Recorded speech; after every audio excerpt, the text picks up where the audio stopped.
Sí, Señor Dios y Padre, queremos alabar y queremos bendecir tu nombre. Solamente queremos pedirte en esta hora que nos des sabiduría. Por favor, da entendimiento a nuestras vidas. Queremos aprender y queremos conocerte un poco más. En el nombre de Jesús te lo pedimos. Amén. Muy bien, pluma, papel, lápiz y una actitud enseñable es lo que vamos a necesitar el día de hoy para aprender un poco más acerca de nuestro Señor. Semana número 5, Filipenses, capítulo 2, versos del 12 al 18. Se titula Luminares en el mundo. Vamos a dar lectura a nuestro pasaje. Por tanto, amados míos, como siempre habéis obedecido, no como en mi presencia solamente, sino mucho más ahora en mi ausencia, ocupaos en vuestra salvación con temor y temblor. Porque Dios es el que en vosotros produce así el querer como el hacer por su buena voluntad. Haced todo sin murmuraciones y contiendas, para que seáis irreprensibles y sencillos hijos de Dios, sin mancha en medio de una generación maligna y perversa, en medio de la cual resplandecéis como luminares en el mundo, asidos de la palabra de vida, para que en el día de Cristo yo pueda gloriarme de que no he corrido en vano, ni en vano he trabajado. Y aunque sea derramado en libación sobre el sacrificio y servicio de vuestra fe, me gozo y regocijo con todos vosotros, y asimismo gozaos y regocijaos también vosotros conmigo. Muy bien, una vez que el apóstol ha tratado los temas de unidad y actitud, ahora se dispone a exhortar a la iglesia a que ocupándose en lo que tiene que hacer, brille, resplandezca en medio de un mundo que se encuentra dominado por las tinieblas del pecado. Pero la luz tiene una particularidad: vence a las tinieblas. Vamos a verlo. Filipenses capítulo 2, versos 12 y 13, que dicen: Por tanto, amados míos, como siempre habéis obedecido, no como en mi presencia solamente, sino mucho más ahora en mi ausencia. Es decir, Pablo está reconociendo la obediencia de la iglesia de Filipos. Una iglesia que obedece no solamente cuando está el pastor, no solamente cuando está el apóstol, no solamente cuando está la autoridad, sino aún no estando ella, ellos con mayor razón obedecen. Este es el mismo reconocimiento que dan los padres a los hijos que son obedientes, y que son obedientes no solamente cuando los padres están, porque esto es sencillo, entre comillas, sencillo el hacerlo cuando los padres están, sino con mayor razón cuando no están. Y de esto les está hablando el apóstol, de esa obediencia, reconociendo la obediencia que hay en ellos. Y reconociendo y confiando en esa obediencia les dice: ocupaos en vuestra salvación con temor y temblor. Porque Dios es el que en vosotros produce así el querer como el hacer por su buena voluntad. Y para empezar tenemos esta joyita de pasaje, donde lo primero que tenemos que aprender es que no lo podemos mirar de manera aislada. Es decir, no podemos tomar solamente el verso 12 sin considerar también el 13 y en su más amplio contexto los versículos anteriores para que sepamos de qué habla el apóstol. Porque si así lo hacemos y solamente leemos ocupaos en vuestra salvación con temor y temblor, se podría prestar a una mala interpretación de nuestra parte. Ahora, ¿qué es lo que nos dicen los versos 10 y 11? Ahí se nos habló de cómo es que toda rodilla se doblará y toda lengua confesará que Jesucristo es el Señor. Es el Curios, es el Dominos, es el Señor, es el Rey de Reyes, es el Señor de Señores. Su nombre es sobre todo nombre. Eso lo vimos la semana pasada. Donde sabemos que aquellos que lo confiesen antes del juicio serán salvos. Y aquellos que lo hagan hasta el juicio, porque toda rodilla y toda lengua confesará, ¿verdad? Los que lo hagan hasta el juicio serán condenados. Y ahora, este pasaje nos dice en ese contexto, por tanto, por lo anterior, que ocúpense en su salvación. No es preocúpense por su salvación. Y tampoco es protejan su salvación, como si pudieran perderla. No, es ocúpate en ella. Y para entenderlo mejor, pongámoslo en términos de trabajo. ¿Qué quiero decir? Mira, ¿cómo entenderías si te dijera, ocúpate en tu trabajo? ¿Verdad que no te estoy diciendo que te preocupes por tu trabajo? Y tampoco te estoy diciendo que protejas tu trabajo porque puedes perderlo. No, te estoy diciendo que hagas lo que tienes que hacer, que hagas aquello por lo que fuiste contratado. Pues con la salvación sucede lo mismo. Pablo nos está diciendo que mientras el Señor Jesucristo viene para hacer efectiva nuestra salvación y Dios sea glorificado, nos ocupemos, o sea, ¿qué tenemos que hacer entre tanto que el Señor viene? Que nos ocupemos en hacer aquello para lo que fuimos llamados a salvación. No es tiempo de sentarnos, cruzarnos de brazos, a esperar que el Señor venga. No, es tiempo de trabajar, es tiempo de estudiar, es tiempo de meditar, es tiempo de escudriñar las Escrituras para conocer mejor al Dios al que servimos. Es tiempo de salir por todo el mundo y predicar el Evangelio. Es tiempo de ocuparnos en servir en nuestras iglesias. Es tiempo de ser instrumentos de consolación para aquellos que están pasando por problemas y tribulaciones, en lo que vamos a su presencia para que nuestras lágrimas sean enjugadas. Es tiempo de crecer espiritualmente. Es tiempo de crecer en nuestra salvación. Es tiempo de que nuestra salvación vaya ganándole terreno a las obras de la carne para que las obras de Dios se comiencen a manifestar a través de nuestras vidas. A eso se refiere. No nos lo está diciendo porque corramos el riesgo de perder la salvación, como muchos malinterpretan.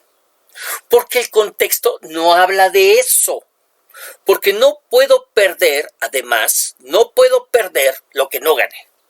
La salvación no me fue dada porque yo me la haya ganado, porque yo haya hecho algo para merecerlo, sino que me fue dada por la gracia y la misericordia de Dios derramada en Jesucristo, quien me llamó y lo único que hice fue atender a su llamado. Así fue como me dio el perdón de mis pecados, pues también me dio la capacidad de reconocerme pecador y arrepentirme, y me guió a entregarle mi vida a Cristo y me selló con su espíritu. Todo me lo dio Él, ¿verdad? Me guió a entregar mi vida a Cristo y me selló con su espíritu. ¿Cómo es que puedo perder lo que no gané? Ay, pero pastor, dicen algunos, es que dice que debemos ocuparnos en nuestra salvación con temor y temblor. Y cuando dice temor se refiere al temor de perderla. Pero eso no es lo que dice. Esa es una conjetura, y por cierto mala. Porque ese temor y temblor a lo que se refiere no es a perderla, sino al cuidado que tengo que tener con lo que hago. Se refiere a la reverencia con la que debo ocuparme en hacer aquello para lo que fui llamado. ¿Ok? Ahora, según este pasaje, ¿quién pone en nosotros el querer como el hacer? Es decir, ¿quién obra en nuestros corazones para desear hacer algo? ¿Y quién obra en nuestra voluntad para llevarlo a cabo? Dios. Y claramente se refiere a desear y hacer las cosas que están de acuerdo con la voluntad de Dios, por su buena voluntad, por la voluntad de Dios, ¿verdad? Para que nosotros seamos obedientes y obedezcamos a esa voluntad, que es ocuparnos en nuestra salvación. Con esa actitud de temor y temblor, Dios es el que pone en nosotros así el querer como el hacer y nos da la capacidad para poder hacerlo, para poder llevarlo a cabo. Es decir, las cosas no salen de nuestros buenos corazones, de lo buenos que somos, sino de la obra de Dios en nuestras vidas. Una obra que ya vimos, que es el Espíritu Santo el que la comenzó y la terminará hasta el día de Jesucristo, es decir, hasta el día que ya sea que Él venga por nosotros o que nosotros vayamos a Él al morir. ¿Ok? Muy bien. Vamos a leer el siguiente comentario y seguimos. Para ser como Cristo debemos condicionarnos a pensar como Él. Para cambiar nuestros deseos a fin de que sean como los de Cristo, necesitamos el poder de la presencia del Espíritu. La influencia de cristianos fieles, la obediencia a la palabra de Dios, no solamente estar expuesta a ella, y el servicio sacrificial. Con frecuencia, es en el hacer la voluntad de Dios que ganaremos el desear hacerla. Haga lo que Él desea y confíe en que cambiará sus deseos. ¿Qué nos quiere decir aquí el comentarista? Que a lo mejor al principio no tenemos muchas ganas o muchos deseos de hacer la voluntad de Dios, aunque sabemos lo que tenemos que hacer. Bueno, ¿qué nos dice? Haz la voluntad de Dios y los deseos vendrán después. Tú comienzas a hacer su voluntad y el deseo de seguir haciéndola, ¿verdad? Se dará. ¿Ok? Verso 14. Haced todo sin murmuraciones y contiendas, para que seáis irreprensibles y sencillos, hijos de Dios sin mancha, en medio de una generación maligna y perversa, en medio de la cual resplandecéis como luminares en el mundo.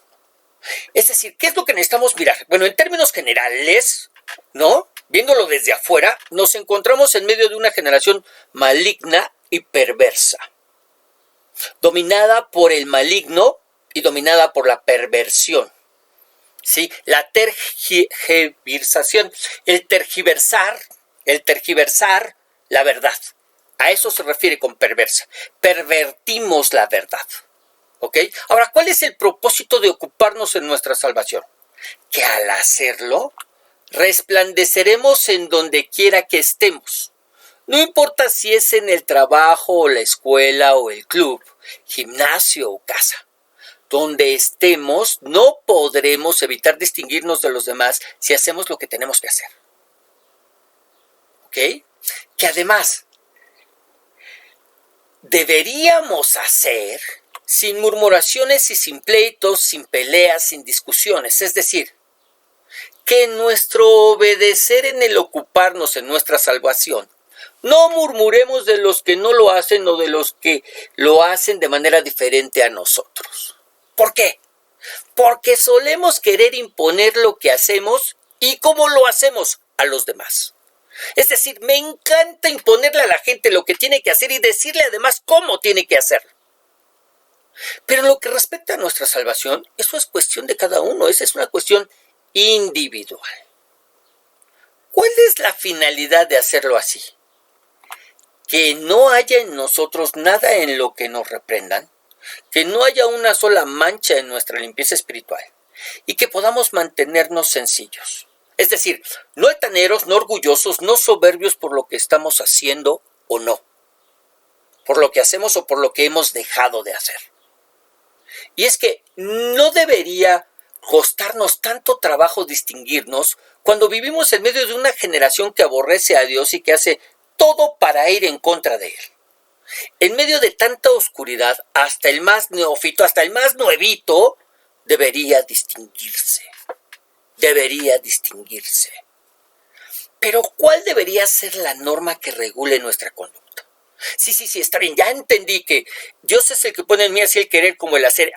Lo que quiere decir que el obedecer a ocuparme en mi salvación es algo que el mismo Espíritu pone en nosotros y nos da la capacidad de poder hacerlo. Sí, yo quiero obedecer, pero ¿qué es lo que va a regular mi conducta?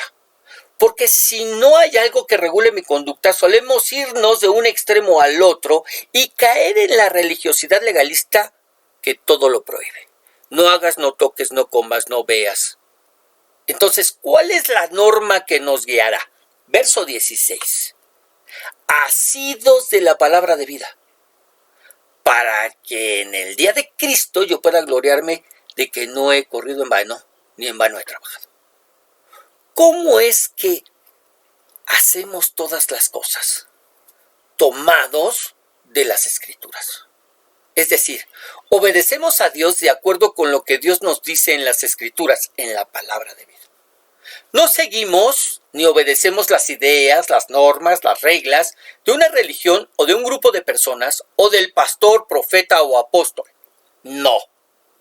Nuestra norma de vida es regulada por la palabra de vida, la cual seguimos, la cual obedecemos. En este sentido deberíamos adoptar la misma actitud de los de Berea. ¿Cuál? Vamos a recordarla, Hechos 17:10. Inmediatamente los hermanos enviaron de noche a Pablo y a Silas hasta Berea, y ellos, habiendo llegado, entraron en la sinagoga de los judíos. Y estos eran más nobles que los que estaban en Tesalónica, pues recibieron la palabra con toda solicitud, escudriñando cada día las Escrituras para ver si estas cosas eran así. A eso nos referimos. ¿Sí? ¿Cuál es la norma? Lo que va a normar, lo que va a regular nuestras vidas. Que sí, que no, como sí, como no. No son las ideas, ni del pastor, ni de un grupo de personas, ni de una religión, ¿sí? Sino que es la palabra de vida. Y deberíamos hacer lo mismo que los de Berea. ¿Recibimos con toda solicitud la palabra? Sí, pero además vamos a las Escrituras, checamos, escudriñamos, estudiamos, profundizamos en ellas para ver si eso que nos están enseñando realmente es así como me lo están enseñando. Ahora, aquí podríamos hablar de esa responsabilidad que cada uno de nosotros tenemos para aprender de manera correcta. No es solamente responsabilidad del que está enfrente enseñar de manera correcta, sino también es responsabilidad mía aprender de manera correcta. Ok. Ahora, esto nos lo dice en esta primera parte, pero en la segunda parte de este texto, ¿qué es lo que el apóstol nos dice que definirá si su trabajo en el Señor y entre los hermanos fue o no en vano? Porque dice, asidos de la palabra de vida, para que en el día de Cristo yo pueda gloriarme de que no he corrido en vano, ni en vano he trabajado. Es decir, si los hermanos de las iglesias están ocupados en su salvación, sin murmuraciones ni contiendas, obedeciendo a las Escrituras. Está en ese contexto. Entonces, ¿qué es lo que define que el trabajo del pastor sea o no en vano? Esto es tremendo porque el trabajo pastoral no es medido por lo hermoso de la alabanza los domingos y tampoco por lo bueno que hayan estado las enseñanzas o las predicaciones. No es medido por la cantidad de gente que viene al servicio o la cantidad de iglesias que tengamos abiertas. Tampoco lo miden las muchas actividades que tengamos, es decir, si tenemos grupo de damas y de varones y de jóvenes, escuelita dominical, iglesia de verano, reunión de oración, en fin. Sino que el trabajo pastoral lo mide el crecimiento espiritual, la madurez de los miembros de nuestras iglesias. Si los hermanos están ocupados en su salvación, sin murmuración ni contiendas, obedeciendo a las Escrituras. ¡Wow!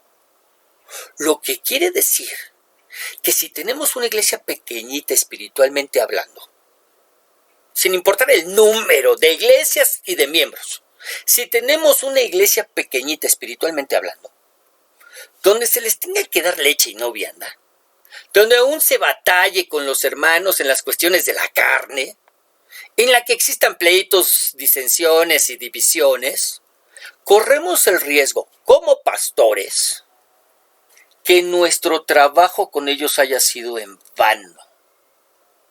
Lo que me lleva a preguntarte, ¿cómo vas? ¿Creciendo o estancado? ¿Victorioso o en pecado? ¿Se ve el trabajo de tu pastor o no se ve? Oh. Muy bien, versos 17 y 18. Y aunque se ha derramado en libación sobre el sacrificio y servicio de vuestra fe, me gozo y regocijo con todos vosotros, y asimismo gozaos y regocijaos también vosotros conmigo. La realidad es que como que no se entiende muy bien en la versión Reina Valera 60, así que vamos a leerlo en la Biblia en lenguaje sencillo, donde este pasaje se entiende mucho mejor. Vamos a verlo. Filipenses 2:17. Ustedes confían en Dios y le sirven. Y eso es como si le presentaran una ofrenda. Tal vez a mí me maten y entonces mi muerte será parte de esa ofrenda a Dios. Si esto llega a suceder, seré muy feliz y quiero compartir esa alegría con ustedes. Alégrense pues conmigo. Y lo primero que nos dice es que nuestra fe y servicio son como una ofrenda al Señor. Ustedes confían en Dios y le sirven, y eso es como si le presentaran una ofrenda. De manera que leído así, desde este punto de vista, que es todo el contexto, tiene sentido que lo hagamos con temor y temblor si está siendo ofrecido a Dios. Para que no caigamos en aquello que cayeron los hijos del sumo sacerdote Elí, que menospreciaron las ofrendas ofrecidas a Dios y murieron. ¿Por qué? ¿Qué pasaría si en lugar de ocuparnos en nuestra salvación con temor y temblor, nos ocupáramos en satisfacer los deseos de nuestra carne? ¿Qué pasaría? Sí, somos creyentes, somos cristianos, le hemos entregado nuestra vida a Dios, sí. Hemos sido sellados por su Espíritu para salvación. Obviamente, si ha sido sellado, nadie puede quitar ese sello. Pero ¿qué pasaría si en lugar de ocuparnos en nuestra salvación, en ese crecimiento y madurez espiritual, nos ocupamos en satisfacer los deseos de nuestra carne? Es decir, todo lo contrario. En lugar de que los deseos de la carne se vayan quitando, para que las obras de Dios se vayan manifestando, le seguimos dando gusto al gusto de nuestra carne. Pues moriríamos igual que ellos lo hicieron, por algo que se llama muerte prematura, un tema que ya vimos cuando estudiamos Primera de Corintios. Vamos a leerlo nada más para recordar. Primera de Corintios 5:3. Yo, aunque estoy lejos, siempre me preocupo y pienso en ustedes. Así que la próxima vez que se reúnan, hagan de cuenta que estoy con ustedes y recuerden que tienen el poder y la autoridad del Señor Jesús. Por eso, de parte de Jesucristo les digo que ese hombre es culpable. Aquí se estaba juzgando a una persona que estaba con la esposa de su papá, pero que no era su mamá. Y que deben entregarlo a Satanás, sacarlo de la comunión de la iglesia. De ese modo, aunque Satanás destruya su cuerpo, su espíritu se salvará cuando vuelva el Señor Jesús. Muerte prematura. Satanás destruya su cuerpo, enferme y muera, pero su espíritu finalmente será salvo. ¿Ok? Muy bien, de eso estamos hablando. ¿Ok? Es decir, sí, mi servicio y mi fe son una ofrenda para Dios. Más vale que lo haga con temor y temblor, porque está siendo ofrecido a Dios, para que no caiga en el mismo lazo de condenación en el cual cayeron los hijos de Elí, el sumo sacerdote Elí, que menospreciaban las ofrendas de Dios y murieron. ¿Para qué? Para que, como lo dice 1 Corintios 5:3, yo no muera de manera prematura. ¿Ok? Pero Pablo nos dice que si él muere, y no muere de manera prematura, sino muere por causa del evangelio en el juicio que está próximo a enfrentar, será como si se derramara una ofrenda sobre el altar de Dios. Mire, dice, tal vez a mí me maten y entonces mi muerte será parte de esa ofrenda a Dios. Si esto llega a suceder, seré muy feliz y quiero compartir esa alegría con ustedes. Alégrense pues conmigo. ¿Ok? Y eso, dice, lo haría feliz, sentir feliz. Y nosotros deberíamos sentirnos igualmente felices como Él si eso sucede. Lo que debería llevarnos a preguntar, ¿cómo te sientes cuando un siervo de Dios muere? ¿Cómo te sentirías si tu pastor muriera? No, obviamente no se lo estamos deseando de ninguna manera. Pero ahora con el COVID, mucha gente se quedó sin pastor porque los pastores también murieron, ¿no? Bueno, ¿cómo te sientes? Mira, en días pasados me enteré de la muerte de uno de los que fueron mis pastores antes de que fuera llamado al servicio. Y no saben lo mucho que me pesó al principio el enterarme de su muerte. Pero con los días el pesar fue pasando y el saber que ya está en la presencia de nuestro Señor, gozándose con todos los hermanos que se nos han adelantado, esperando el tribunal de Cristo para recibir las coronas que ganó y ocupar un lugar a la mesa de nuestro Señor. El saber todo esto ha hecho que ese pesar se convierta en alegría, pero sobre todo en paz. No es que me alegre, ¿no? De, ¡ay, qué bueno que se murió mi pastor! No. Pero es una alegría consoladora, ¿no? De consuelo, y hay paz en mi corazón. Al saber que ya está con su Señor y mi Señor, gozándose con aquellos que se nos han adelantado. Yo podría decir con mis hermanos, ¿no? Esperando el tribunal de Cristo, ¿para qué? Para recibir esas coronas que ganó con toda seguridad. Y para ocupar el lugar a la mesa de nuestro Señor que le corresponde. Y eso hace que haya consuelo y paz en mi corazón. ¿Ok? Vamos a ver el siguiente comentario. Aunque Pablo tuviera que morir, estaba contento, sabiendo que había sido de ayuda a los filipenses para que vivieran por Cristo. Cuando usted está totalmente consagrado al servicio de Cristo, el sacrificio de edificar la fe de otros es una recompensa que le llena de regocijo.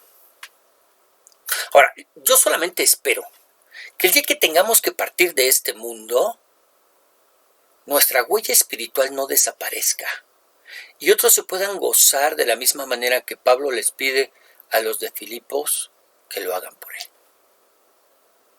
De verdad. Y ahí en el lugar en donde estás, inclina tu rostro y vamos a orar.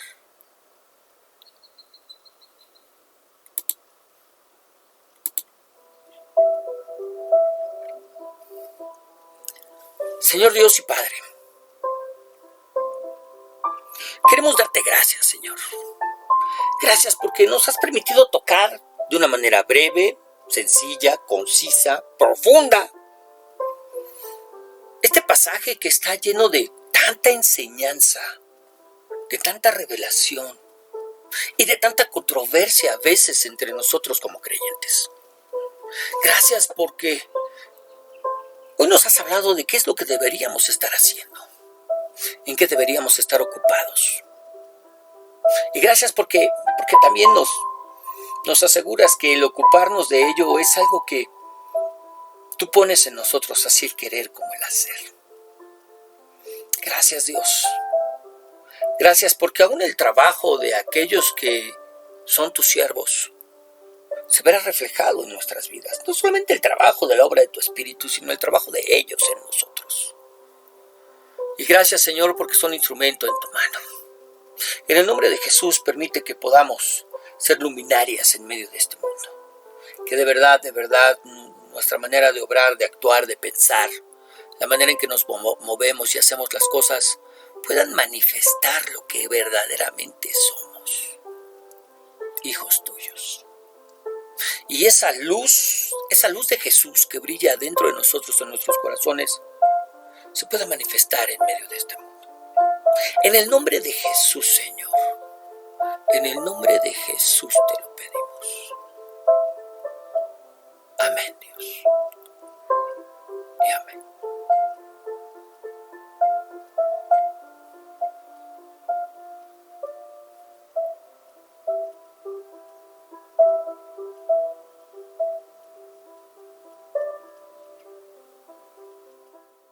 Enciende una luz y déjala brillar, la luz de Jesús que brilla en todo lugar.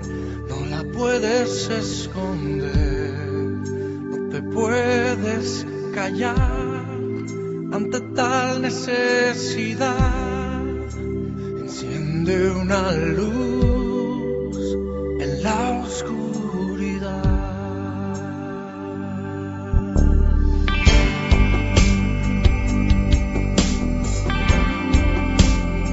Na, na, na, na.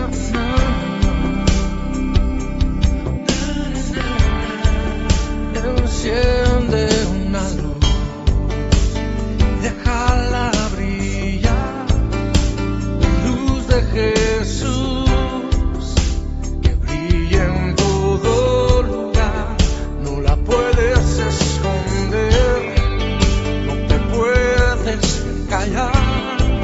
Ante tal necesidad, enciende una luz en la oscuridad.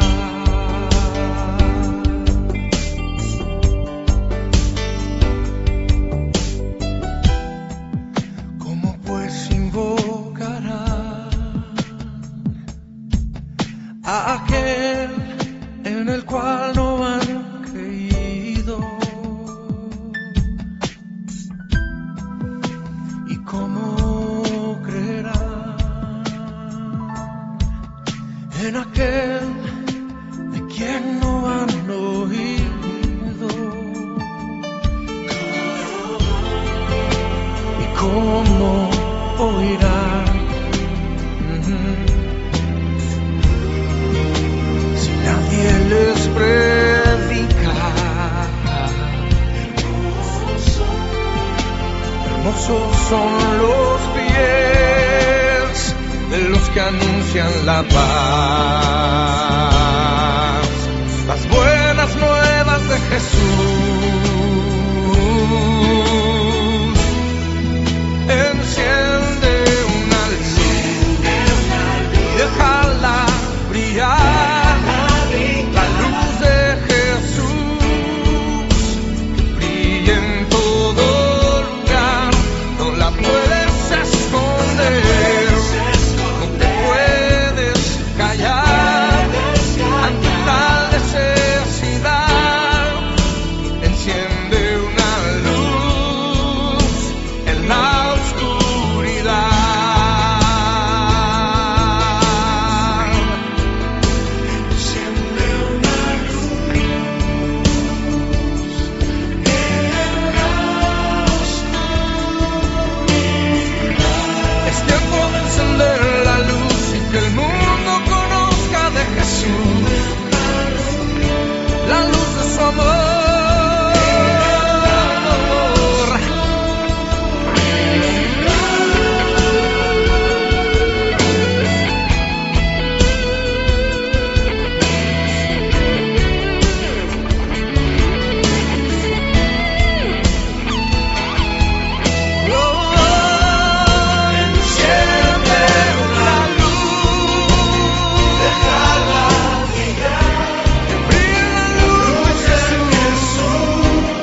Cristo dijo: por tanto, id y haced discípulos a todas las naciones, bautizándolos en el nombre del Padre y del Hijo y del Espíritu Santo, enseñándoles que guarden todas las cosas que os he mandado. Enciende una luz en la